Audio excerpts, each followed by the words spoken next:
Hello and welcome to my studio. I thought it would be a really good idea if I just shared some of the stuff I'm working on and how I kind of use my Thermofax screens to do more collage and journaling. And I have a number of things here that I wanted to show you. And first I'm just going to kind of give you some idea of the type of paper that I'm using here. So this is delicatessen paper, and it's a dry waxed paper. These I know that I've gotten through sources that I know people who work in the kitchen industry and cooking, and they've actually gotten these from the kitchen supply store. There's two different versions that I'm using here. One of these is by Cisco, and it's delicatessen paper. The other one says Interfold dry waxed paper, and it's by Handy Waxed. And the thing about these papers is that they just come like set up in a Kleenex box where one page is connected to the next page, and you just pull these out.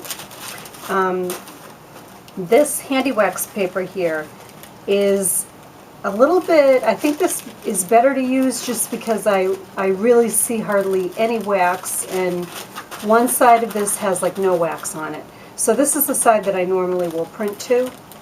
On this paper, there's definitely, you can definitely see the difference. There's a waxy side which is kind of shiny, and then the other side definitely has no wax on it.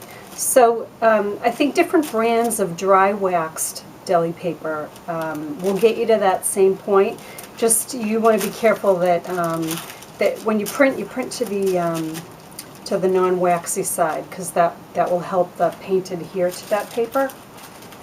So, in showing those to you, I also want to show you, oh, and one other thing on that. I don't know if you are located near a Costco, which is one of those larger format, you could buy things in bulk, and I think Costco is actually owned by Walmart. So there may be more of them than I think there are, not just here on the East Coast. But anyways, I did call them, and I found out that they actually carry packages of dry wax paper, and they're actually in larger sheets. So I'm dying to stop by and see if I can pick up some of those, because I think that would be even greater, is to have a large sheet to work on. So, but at the same time, these little sheets are really good, and I just want to show you what I do with them. I'm going to show you some screen printing in a second, but I just want to show you pieces that I've already screen printed. So I will just use my Thermofax screens, and of course I'll put a layer of batting underneath this to when I print to this paper, so that it's not flat on the table, and the print will come out better.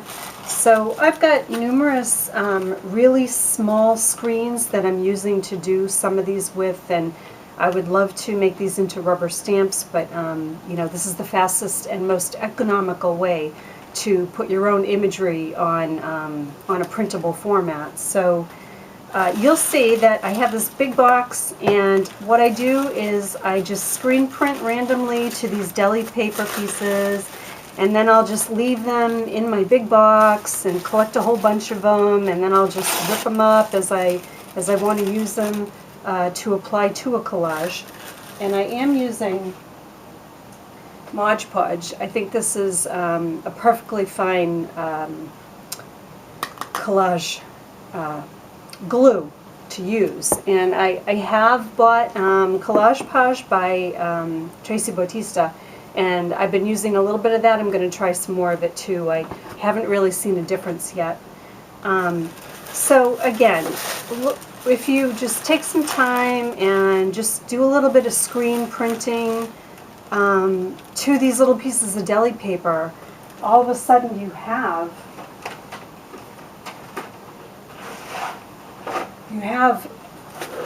all these little pieces that you can now rip, tear up, and collage all together and add paint to.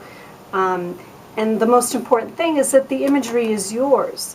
So, you know, back in 2008, I had gone out to Art Fest in Seattle, in Washington, which I'm sad to say is no more. If you never got a chance to go, oh, you missed something that it would have been an experience like no other. But I went out there specifically so that I could try and, get a better feel for collage. And I just felt like, I've got so many ideas, but I'm not professionally trained in art. I don't really have training in composition and color. So I did go to school for interior design, but that was a little bit different. So I really wanted some basis to kind of learn how to start from in a collage aspect. And I came back with a million ideas, but I still felt like I didn't learn anything about collage.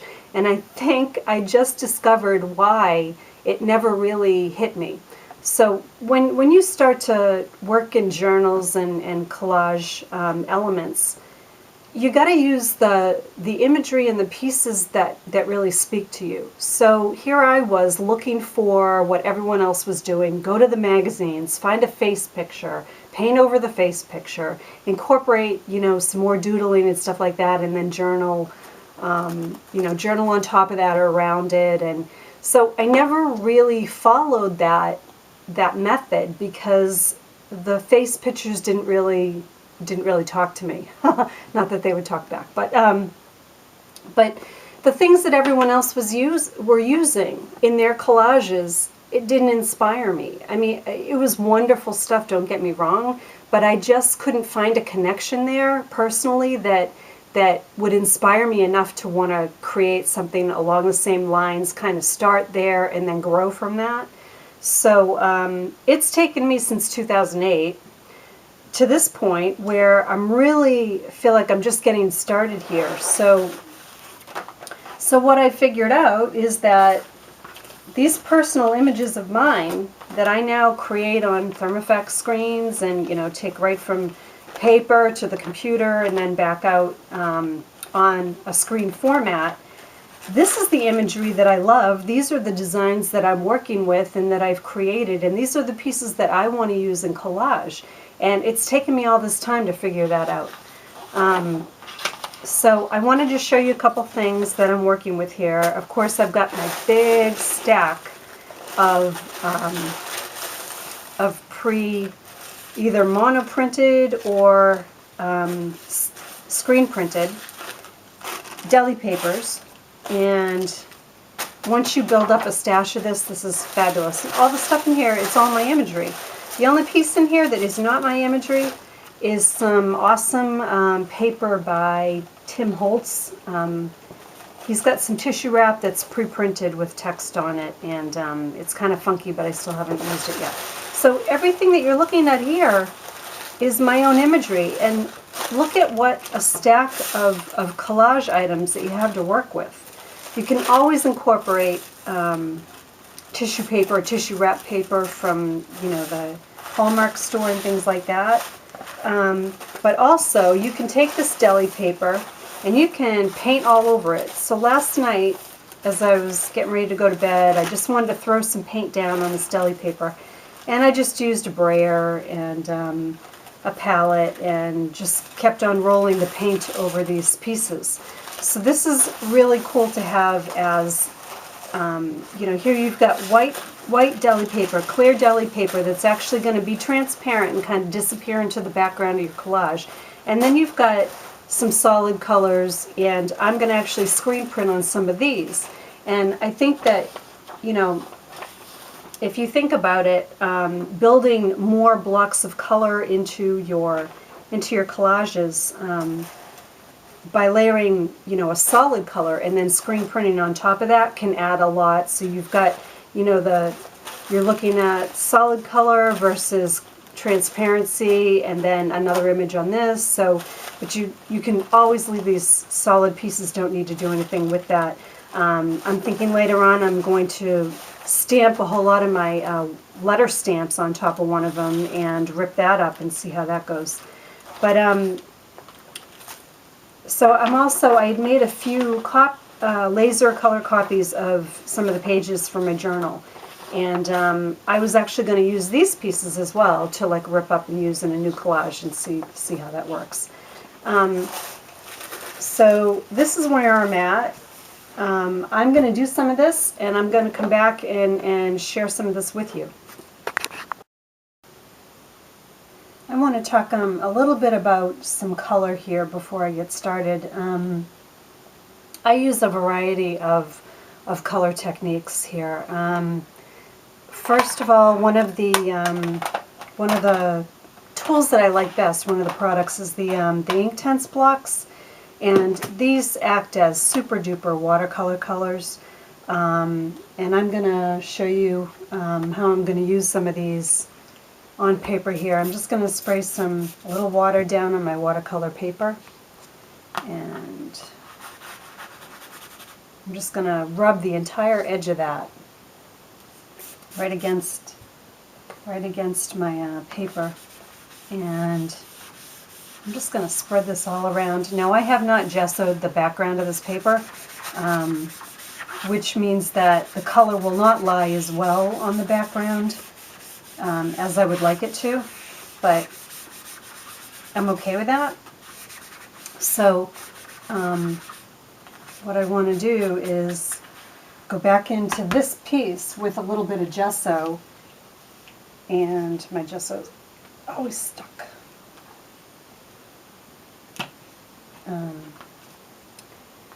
So I'll just sprinkle some gesso, and all I'm doing is showing you how I use some of the color to create some backgrounds, and because I'm going to screen print on top of this, and I want to show you, it helps to have, for this technique on the screen print, it helps to have some color already in the background. And I'm not somebody who likes to spend a lot of time preparing my paper. I like to just see how things kind of work out as I just play messy. And I've got some little roll things coming up on here. But anyways, I'll dry this off. These are the Adirondack color washes, and there's a big sticker on top of this. I love these things, but I just want to give you a heads up that when you use these sprays, whether it's on a gessoed page or an ungessoed page, what's going to happen with these is that they're still activated by water when you put them down. And the best way for me to show you that